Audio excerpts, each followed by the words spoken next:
Holy Spirit. We praise you and we just want to express to you our gratitude and greatest praise and worship, Lord. Yes, you are just so, so good. You are so faithful sa amin, Panginoon. Maraming maraming salamat for another day, another gift na ipinagkaloob niyo po sa amin, Lord, in this life, O God. Uh, it's only because of your grace and mercy, Panginoon, na araw-araw ay dinadala niyo po kami dito sa platform na ito, Panginoon, Lord, so that we may give you all the praise and glory. Lord, thank you for the past night's sleep, rest, and for the renewed strength, Lord. Indeed, Panginoon, your mercies are new every morning. And we just praise you and thank you for that. Maraming salamat, Lord, for another opportunity na ipinagkaloob niyo po sa akin upang muli ay gagamitin niyo ako, O God, as your mouthpiece to deliver your message, Panginoon, sa bawat isa sa amin. Lord, we want to open our hearts to you right now and help us, Panginoon, to truly internalize and i-digest naming mabuti, Panginoon, ang inyong mga spiritual na pagkain, Lord, na inihanda at inihain niyo po sa amin sa umagang ito. Lord, we just declare your presence here right now and the Holy Spirit guidance and leading sa bawat isa, Panginoon. And we declare strong internet connections at upang ang everything will just go well, Panginoon, according to your plan and purpose from beginning to end. Lord, we also want to ask forgiveness, Panginoon, sa lahat ng amin pong mga pagkakamali, pagkakasala na nagawa sa inyong since the last time we confessed our sins to you, Panginoon. At we just want, Panginoon, to come in your presence with a pure heart and that make us worthy, Lord, sa pribilehiyo na ito, Panginoon, to come and listen to your words. And Lord, thank you for those who are already in the room and for those who are still coming. I pray that you would just bring them in as well, safe and well as you did to us, Panginoon. At kaming lahat, Lord, ay makikinabang, Panginoon, sa mga spiritual, Panginoon, na yung mga revelations mo sa amin sa umagang ito. So Lord, we give you all the praise and the glory for you just so deserve it. And this is our prayer in the name of the Father, the Son, and the Holy Spirit. Amen. Amen. So mga kapatid, again, welcome for those na wala po kanina dito. I believe this is God's plan sa atin sa umagang ito na makarinig tayo muli ng isang devotion from Pastor Oswald Chambers, and the title is The Missionary's Predestined Purpose. Yan po. So I believe lahat po tayo are missionaries, God's missionaries. Dala-dala natin yung mensahe ng ating Panginoon, yung who Jesus Christ is, at once we have received him in our life as our Lord and Savior, ay doon na po ginagawa ng yung ginagamit tayo ng Panginoon to bring the mission to everyone. Diba? Yung ating calling, yung sabi niya, go and make disciples. of Jesus Christ, hindi ba? So, uh, dito po makikita natin yung pong word na talagang nais nating bigyang diin is itong word na predestined. Okay? So kasi marami po yung hindi po they become Christians but sometimes they are not aware or maybe they are not yung hindi po sila uh, yung understanding nila of the purpose of their lives na sila ay bilang mga Kristiyano hindi lang po basta Kristiyano, 'di ba? Meron pong kasamang itong purpose. So ito po yung napakagandang maybe it's a reminder to us or maybe we will get some fresh revelations, fresh downloads from the Holy Spirit and let's see what Pastor Oswald has to say to make us give us deeper understanding. Ito pong ano ba ibig sabihin nitong the missionaries predestined purpose. Okay?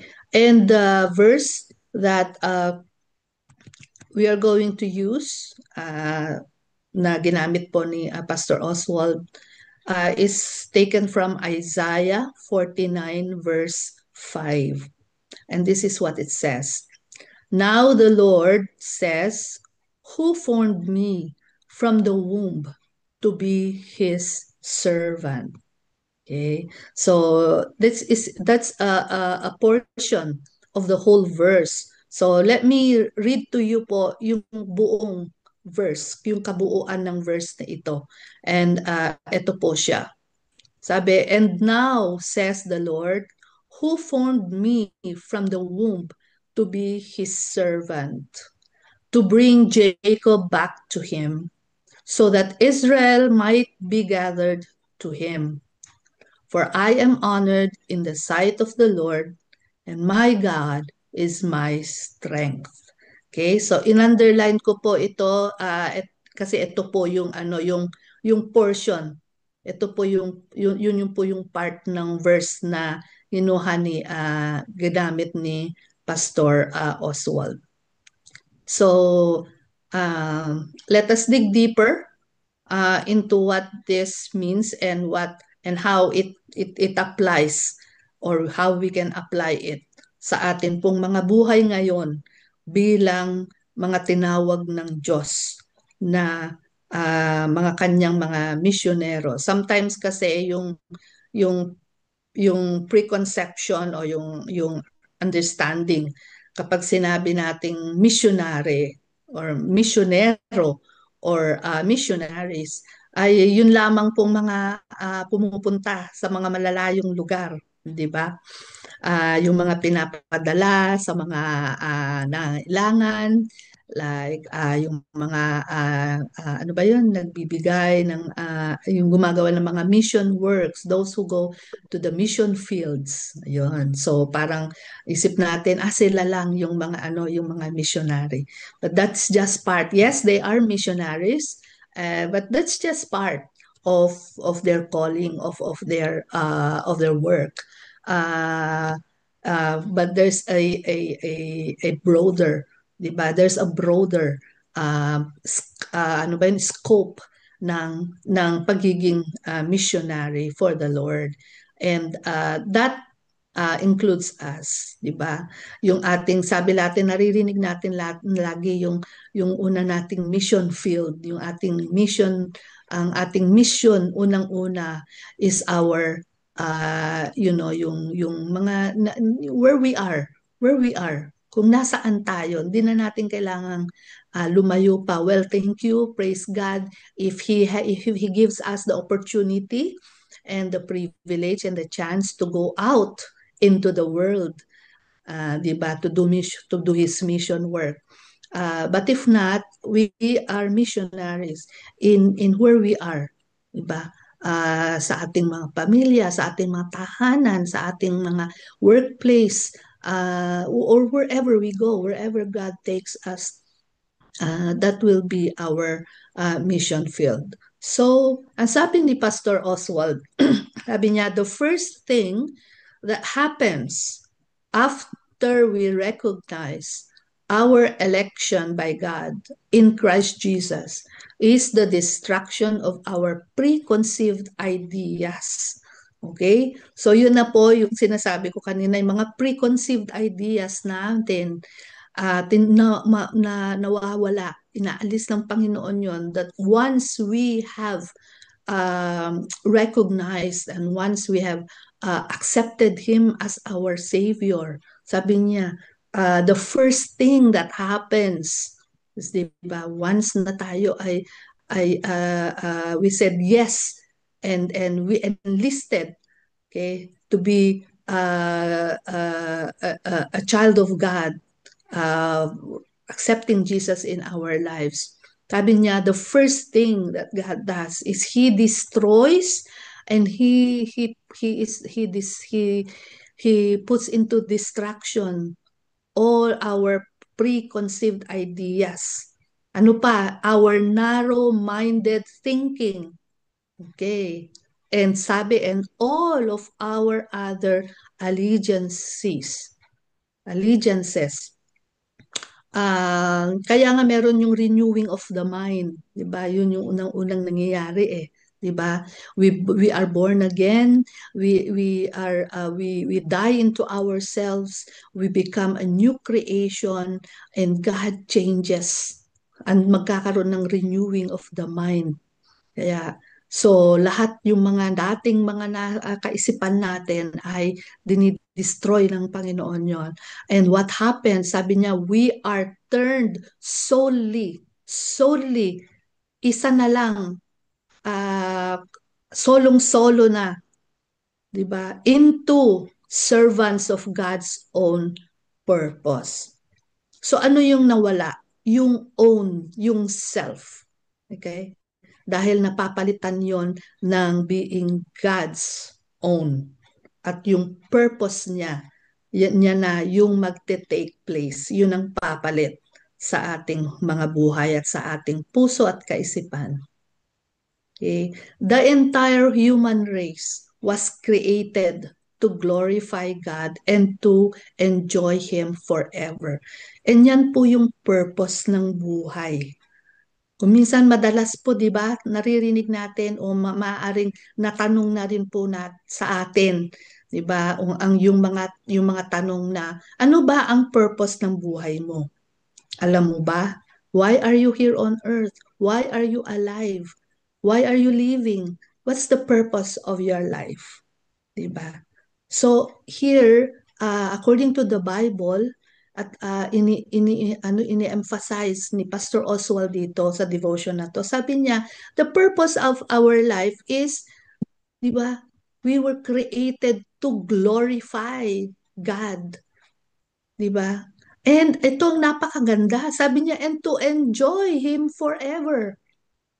Di ba? Bakit mayroong mga Kristiyano na hindi ine-enjoy? Sana hindi nila ina-enjoy yung pagiging Kristiyano nila. So I pray hindi naman siguro tayo yon, hindi ba? Because obviously nandito tayo araw-araw, so we are enjoying our Christian life, our relationship with God. Otherwise wala tayo dito, 'di ba? So that's the purpose. Sin, but there was a problem. Ito sabi niya, sin has diverted the human race into another course, but it has not altered God's purpose to the slightest degree. Okay, so nagkaroon ng problem. Ang ganda na ng purpose ni God sa atin for creating us. Diba? To glorify Him and to enjoy Him. Yun lang naman, diba? Forever pa. Diba? Pero dumating yung kasalanan at nagbago. Binago niya yung course natin, yung direction na yun, yung purpose na yun. Diba? Nilihis niya tayo, nilihis niya yung tao doon sa napakagandang plano ng ating Panginoon sa ating buhay. Pero, syempre, kahit nangyari yun, because of sin, it has not altered God's purpose to the slightest degree. Hindi nabago yung purpose ng Panginoon sa kanyang mga nilalang, sa kanyang creation. And that includes humankind. Okay, hindi nagbago. Yun pa rin yung purpose niya. Andun pa rin yun. And when we are born again, we are brought into the realization of God's great purpose for the human race, namely that He created us for Himself. So napakahalaga na maborn again ang bawat tao. Kaya nga yan yung isang mission natin, di ba? To bring back the human race, humankind, to the great purpose of God na nawala nga.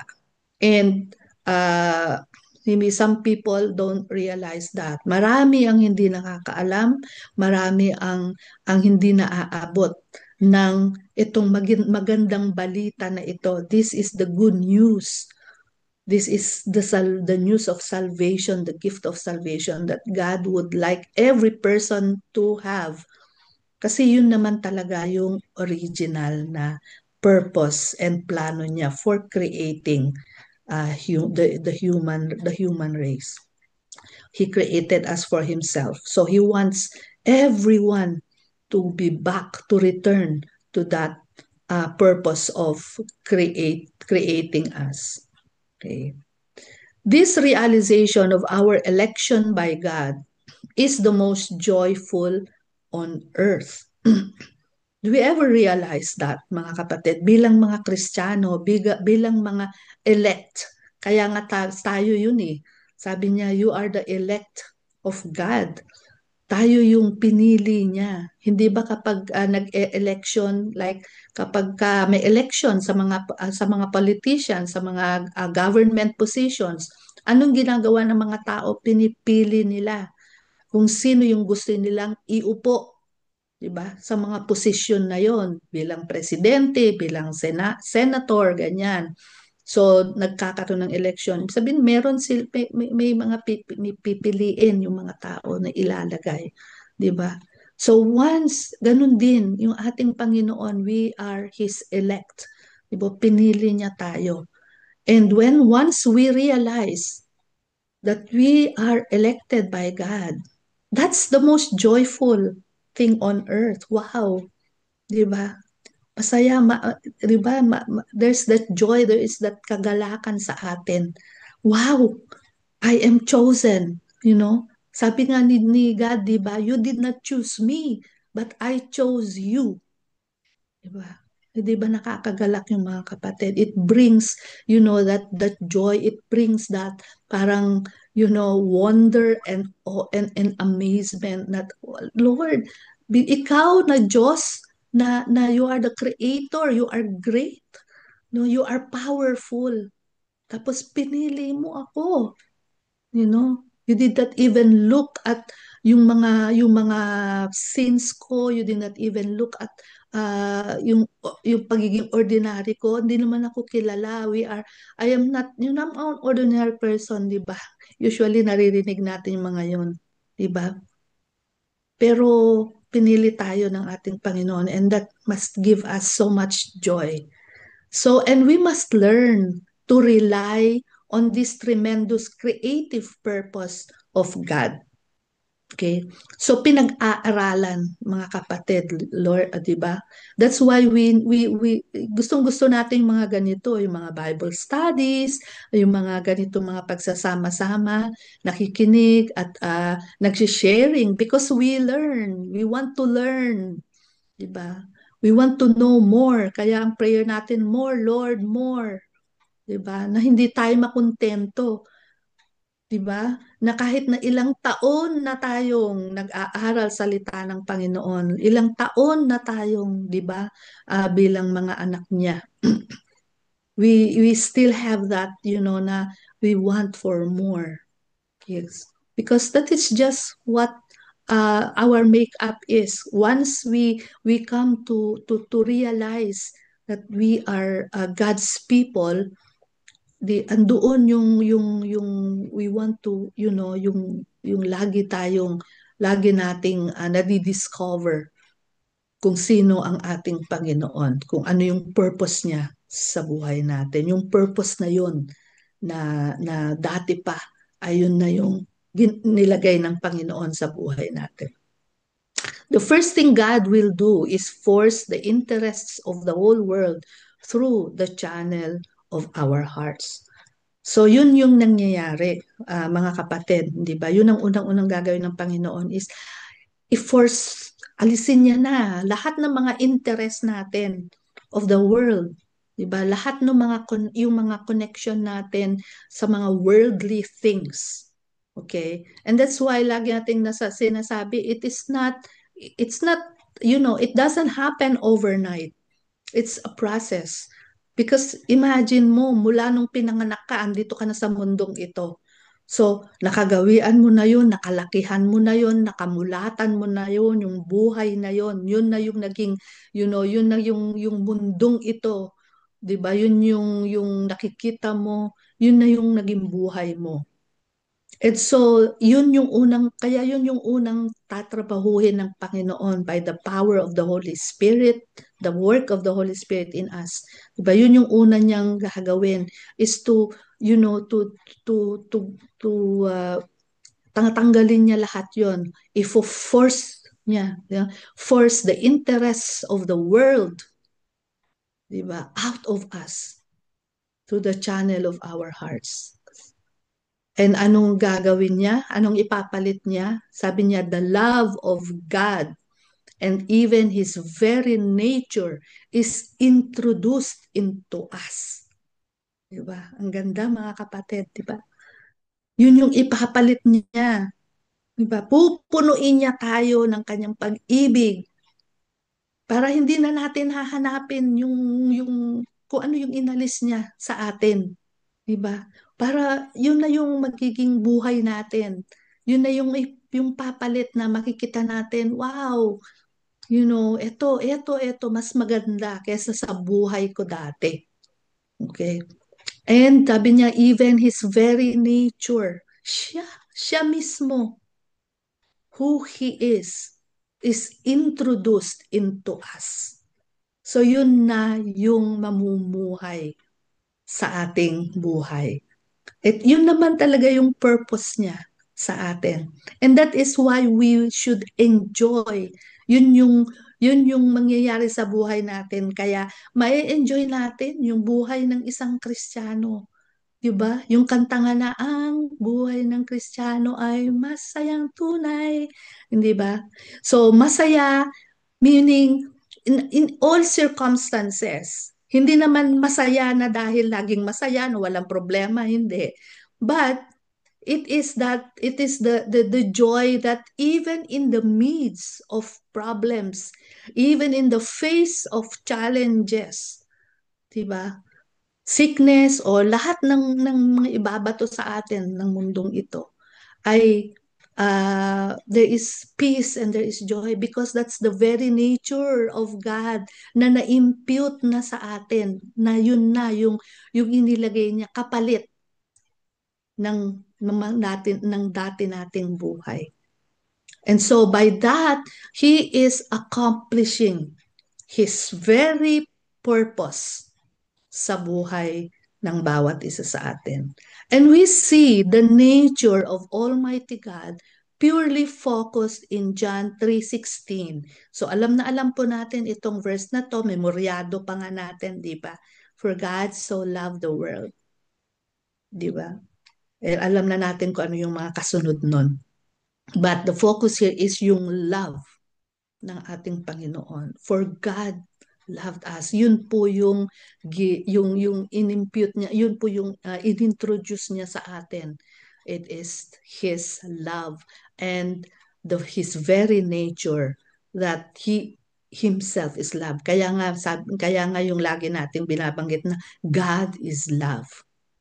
Okay, it's not about His love, but it is Him mismo because He is love.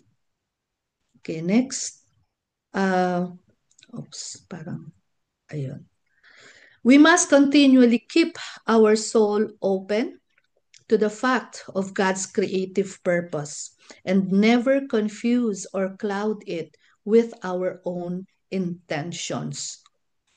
If we do, God will have to force our intentions aside, no matter how much it may hurt. Okay? So, kaya kung minsan meron yung mga nangyayari sa buhay natin, once we have Christ in our lives, minsan yung mga ibang Christian sabi nila, hindi naman madali. Eh, hindi talaga madali. But the good thing is, although hindi madali, we already have Christ in us. And siya na yung He will take control. He will give us what we need so that we can fulfill His purpose, so that His purpose in our lives will be fulfilled by the power of His spirits. Diba? So yan, it may hurt, it's not easy, but hey, we have Christ in us.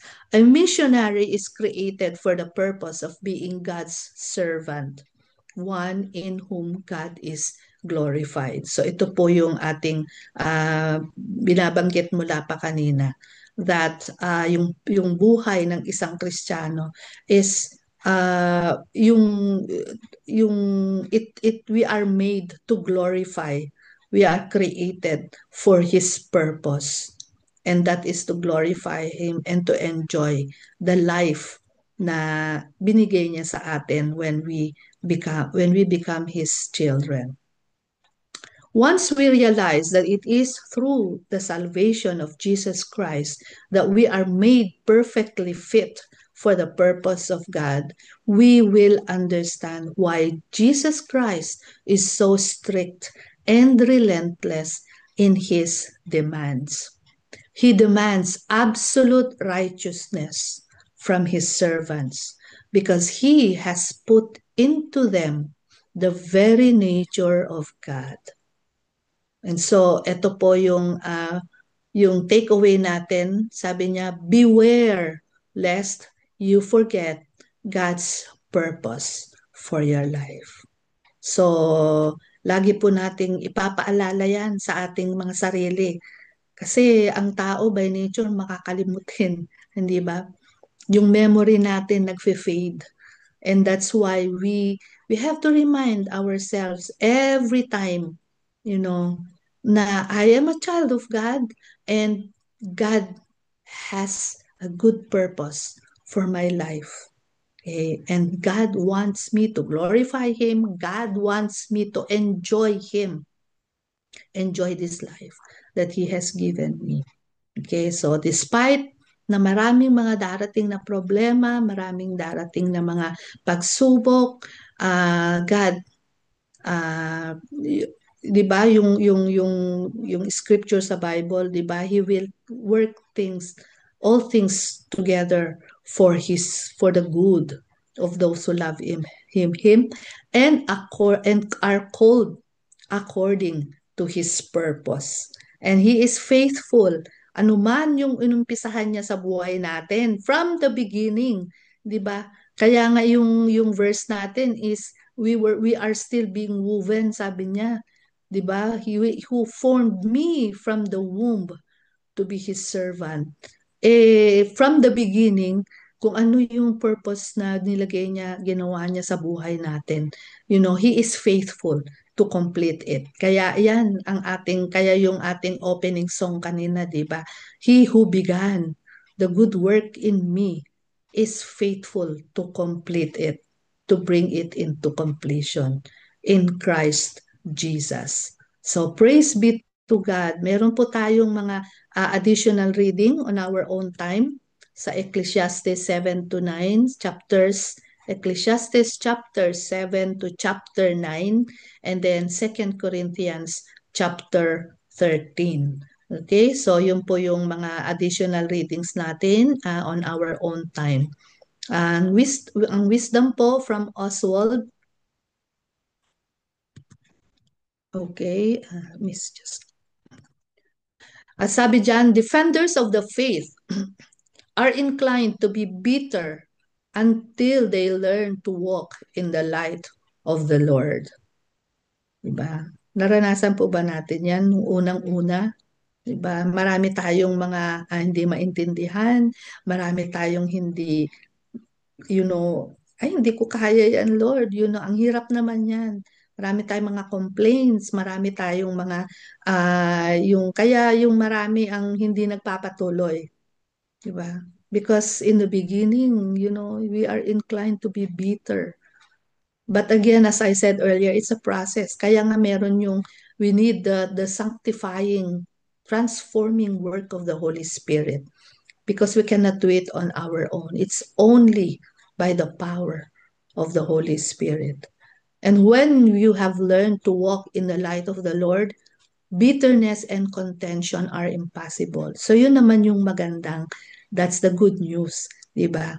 That as we are learning to walk in the light of the Lord, mawawala. Mawawala lahat itong mga bitterness, itong mga contention. Contention is parang uh, yung yung spirit of division, mga ganyan, rivalry, mas magaling ako sa iyo, mas magaling ako sa ganun, o mas marami akong alam, ganyan, kaysa sa iyo, o mga arguments, yung mga hindi mga pagkakaunawaan, ganyan, rivalry. So competition, mga ganon. So yun po ay mga nawawala sa as we learn to walk in the light of the Lord. So praise be to God na sa araw-araw na paglakad natin kasamang ating Panginoon, ito po yung mga pagbabago na ginagawa niya sa ating mga buhay. Maybe we are there already or maybe we are not there yet, but it's a daily walk with the Lord. And as we walk with Him, these are the things that He wants to continue to do in our lives for according to His purpose. Okay, so ayan po. Praise be to God. At with that in mind, let us now go to our second part, which is stop ko muna po ito, yung atin pong prayer blast. Let me share the screen. Yan.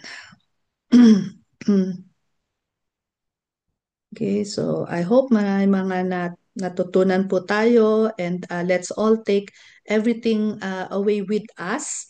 And in our own quiet time ay magbulay-bulay po tayo ulit, and yung mga reflections natin, realizations, and yung mga learnings natin ay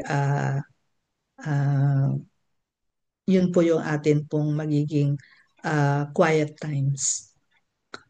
Okay, so for our prayer blast po, unahin na po natin yung prayers for the pillar of society. And today we are focusing on the pillar of religion, the mountain of influence of religion. So lahat po ng mga bagay-bagay na meron po tayong mga concerns about the religion, being Christians, the church. Okay, sama na po natin yan. Prayers for the church and all the ministries. Panalangin natin yung mga manggagawa ng ating Panginoon, ang mga pastor, mga diakonesa, mga leaders ng ating iglesia, whichever denomination we belong to, whichever church we belong to. We are all the body of Christ. So, bawat isa sa atin din, let us pray na yung as we continue to learn and to acknowledge and to yung maranasan natin yung purpose ng Panginoon sa buhay natin, that will also make us to remain faithful and loyal to God sa gitna ng mga pagsubok na dumarating sa buhay natin bilang kanyang mga anak, bilang kanyang mga tinawag. Let us also keep in mind in prayer yung mga worship services that will be held today dito sa mga part ng mga locations natin na we are just starting the day.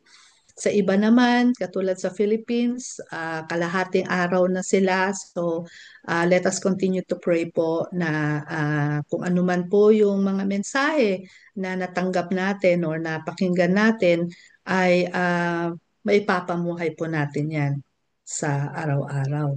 And let us pray for all the ministries, yung mga uh, gawain sa mga iglesia, uh, to continue and to be more, that more people will be reach out, maabot upang sila rin ay magkaroon ng pagkakataon na makilala ang ating Panginoon at maging disciples ng ating Panginoon. Okay, so let's ask the Holy Spirit if there's anything else in mind na nais po niyang ipanalangin natin. Let us ask the leading of the Holy Spirit as we pray. Okay, so for 1 minute po, tayo pong lahat ay manalangin. Let us all unmute ourselves and let us lift up to God in prayer itong prayers for the church and the ministries and the pillar of society on religion. So tayo pong lahat mga kapatid, let us all open our microphones and sama-sama po tayong mananalangin para dito. Ngayon na po. Our most Hallelujah. gracious Heavenly Yes, Father, Lord, Father God. we We thank you, lift up Panginoon, that this pillar thank of you this society, the wonderful mountain day. of influence of religion, We Panginoon, Lord. Although we want praise to you. We lift lagi up our naming sinasabi, heart, Panginoon, it's not about justice, and religion, faith. but it is about our That relationship with you, O we God. can And so, is the Lord, we just pray, Lord. Panginoon, Lord, that you would just continue to bless your church, your body of Christ, Panginoon, all the pastors, the deaconesses, our church leaders, Lord. Bawat isa sa amin, Panginoon, Lord, na ginagamit mo, O God, Lord, that you have predestined, Panginoon, for the purpose of glorifying you, of bringing people to you, Lord, so that they may enjoy, Panginoon, Lord, yung original plan and purpose mo for our lives. And so, Lord, we lift up to you, Panginoon, the ministries of the church, yung mga worship services, Panginoon, na gagawin pa lang sa araw na ito. I-bless mo, O God, ang mga magdadala ng inyong mensahe, ang bawat isa na makikinig, Lord. And we pray, Lord, for your anointing, O Holy Spirit, Lord, sa bawat pastor at mga diakonesa, mga manggagawa mo, Panginoon. Even mga lay na gagamitin mo na magdadala ng inyong mensahe, Panginoon, sa inyong iglesia sa araw nito. Salamat, O God, that you continue, Panginoon, to protect, Lord, everyone, Panginoon, who goes to the mission field, near or far, Panginoon, kung saan man kami, Panginoon, Lord, by your power, O Holy Spirit. Continue to use us. Thank you in Jesus' name. Amen. Amen. Next Amen. po, ang ating prayers for the nations and the governments. So, patuloy po yung mga nangyayari sa ating kapaligiran sa iba't ibang mga bansa. Let us declare that God's peace will reign over all the nations, na yung power ng Holy Spirit ang siya pong mararanasan ng bawat Kristiyano, and that and every Christian all over the world will become conduits and will become instruments of God upang maipakilala ang kabutihan, ang kapangyarihan at ang kadakilaan, ang katotohanan ng ating Panginoon. So with this po, let us all unmute and let's all join together dito po sa prayers for the nations and the governments. For 1 minute, tayo pong lahat, sama-sama po tayo dito sa panalangin. Let's all unmute and let's join together dito po sa prayers na ito. Ngayon na po. Hallelujah.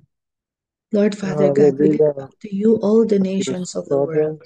Kayo, Panginoon, ang siyang Holy lumalang Spirit, ng Lord langit at Jesus lupa. Christ, kayo And we po, believe, oh God, that you are still very pinilip much up in po namin ang control of aming everything, Lord, over all bansa your ngayon na creation. nagkakaroon ng Lord, we marami pray, pong Panginoon, for all the nations, panguna pang lalo na, Panginoon, yung mga nagkakaroon ng mga kaliwang. conflict sa bawat isa, Ngayon po, ang Israel, ang bigyan mo na Iran, pangan ng bawat lahat ng bansang puso nakapaligid sa kanila, na even walang Ukraine and hinig. Russia, Lord.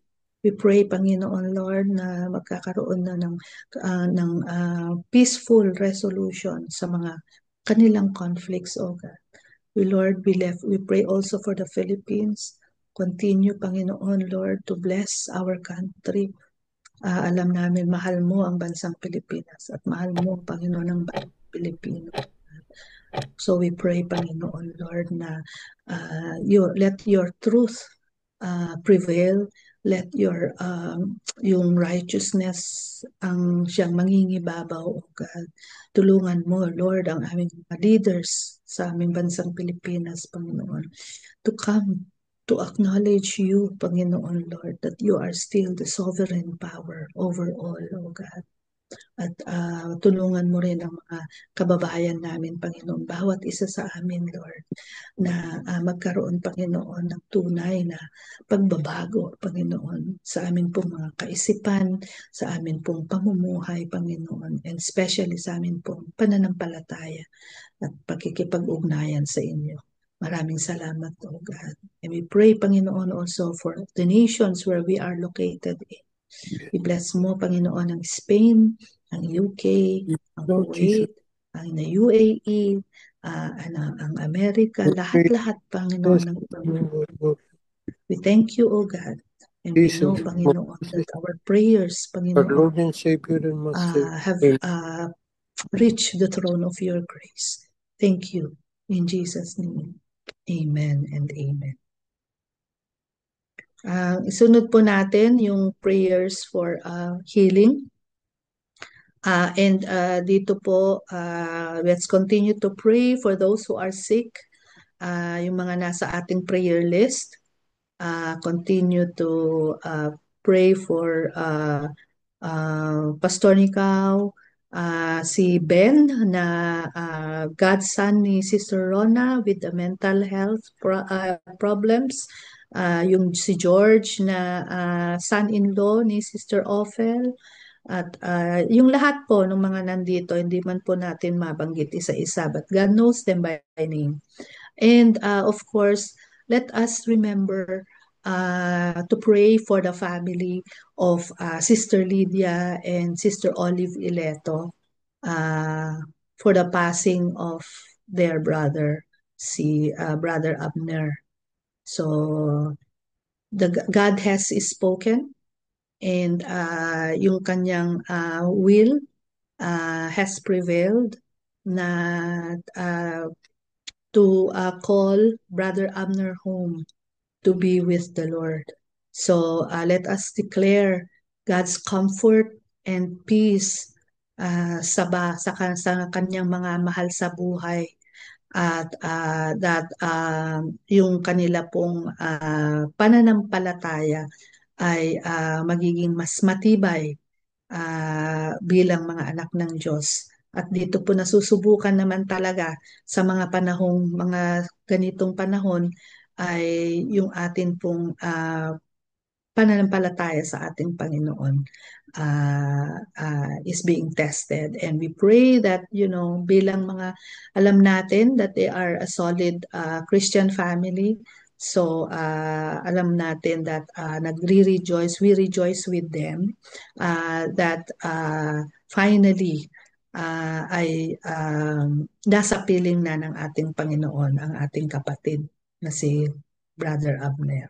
So sige po mga kapatid, for 1 minute, let us all join together in this prayer for healing and comfort po sa family nila Sister Lydia at ni Sister Olive. So for 1 minute po, tayo pong lahat, let's all unmute ourselves and join together ito po sa prayer na ito. Ngayon na po. Yes, Heavenly Father, we Hallelujah. lift up to you Hallelujah. our Yes, Lord brothers and Father God, sisters at this time we think illness, about the with illness and family of Sister Lydia Lord, and Sister Olive, that oh you God, touch them, for the passing of bless Brother them, O Lord. Abner. Thank you for his And life, Jesus, we pray Panginoon. that all And salamat, Lord, na ngayon ay nasa piling siya, irregularities in the Panginoon. body, And he is now like in enjoying, heart, Panginoon, high Lord, blood yung pressure, buhay na kasama their ka, Panginoon, dyan sa kidneys, inyong their kaharian. liver, O So, Lord, Lord, their we intestine. declare your You comfort, will your peace, your joy restore it to upon normal, O Lord each one God. of them, O We God, pray and so for our provisions, Panginoon, sister para sa sa Lydia kanila. and Sister Lord, we Olive, also think for the about all passing of those who are them, sick.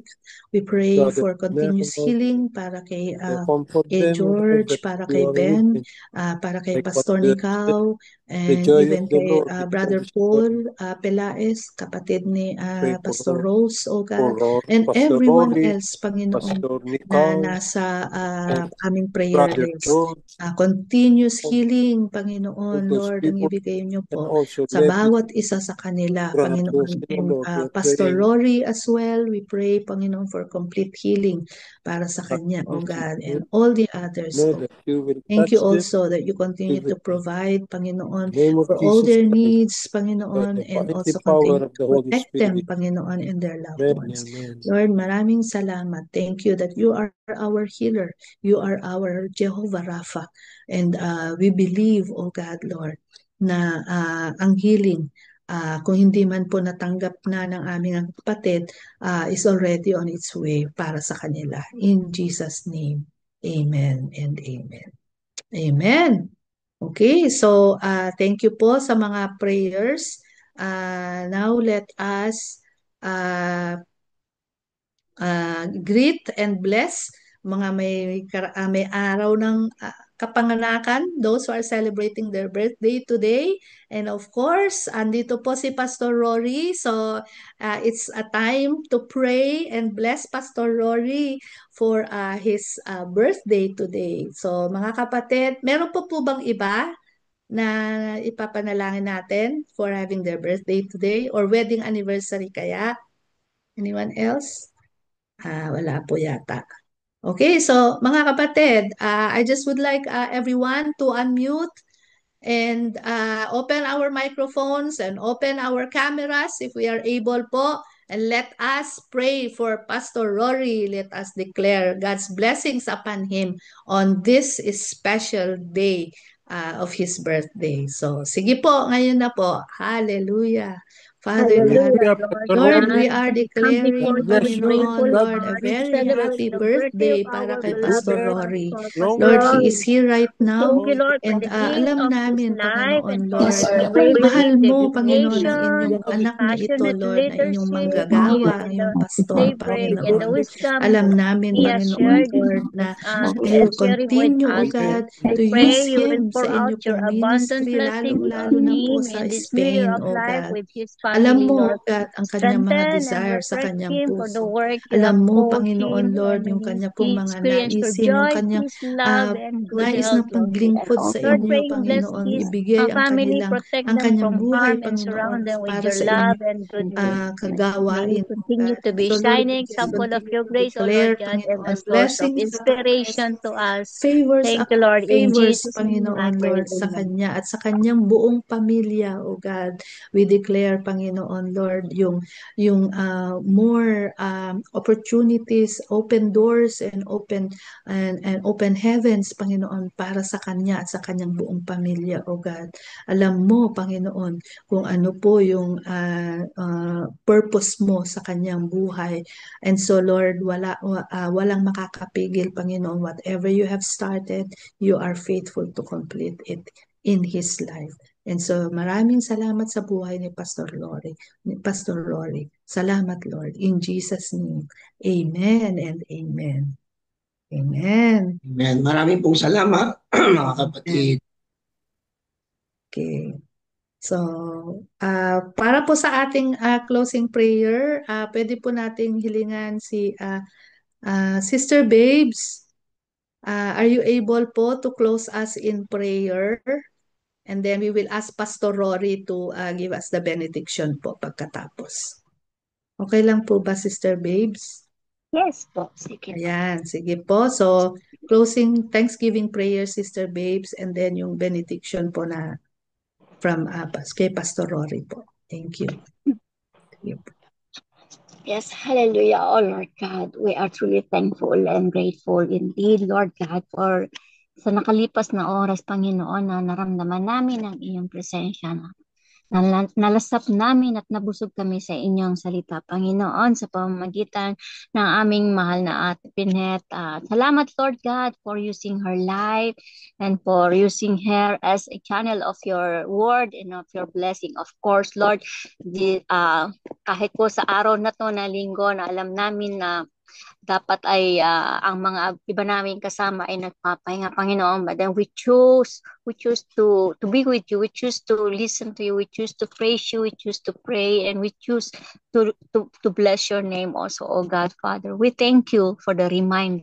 We thank you because yung lagi kayong nandiyan. We thank you, oh God, Father, dahil nga sa araw-araw na binibigay niyo sa amin, hindi kami safe, oh Lord God, sa mga nakapalibot. But then your grace is enough, Panginoon, na maging dependent kami by the power of the Holy Spirit, Lord God, na which is always na kailangan namin lagi sa araw-araw namin ginagawa.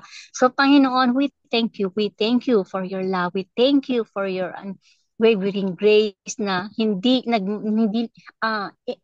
laging nandiyan na siksik, liglig at umaapo ang mga pagpapalang nanggagaling sa inyo, Panginoon, sa mga answered prayer, and also for giving us the strength, and also for this new hope na nakasama lagi ng bagong umaga na binibigyan mo sa amin. Salamat, Panginoon, sa buhay ng bawat isa na nakasama namin. Ngayon, oh Lord God, praying for each and everyone to bless and protect them, kasama ang mga pamilya namin, ang mga mahal namin sa buhay, kasama man namin or malayo man sa amin, Panginoon, entrusting everything unto your holy name. So Lord God, again, sa inyo po lahat ng papuri.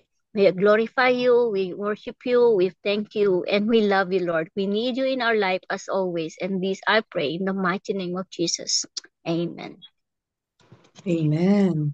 Amen, amen. Sige po mga kapatid, ang pagpapala ng Diyos ang siyang sumaatin ng pag-ibig ng ating Panginoon Kristo na ating naranasan, natanggap dahil kanyang ibinigay ang kanyang buhay, inalay, at sa kanyang pagmamahal, kanya ring pinagkaloob sa atin ang sanggabay patnubay, at iyan ang banal na Espiritu na siyang sumasama sa atin, na siyang gumagabay sa atin, at tunay na nagtuturo sa ating bawat mga ginagawa at nangungusap upang mapagpurihan ng Ama at ang Anak at ang kanyang ngalan. Amen at amen. Amen. Amen. Happy Amen, amen. birthday Happy to birthday you.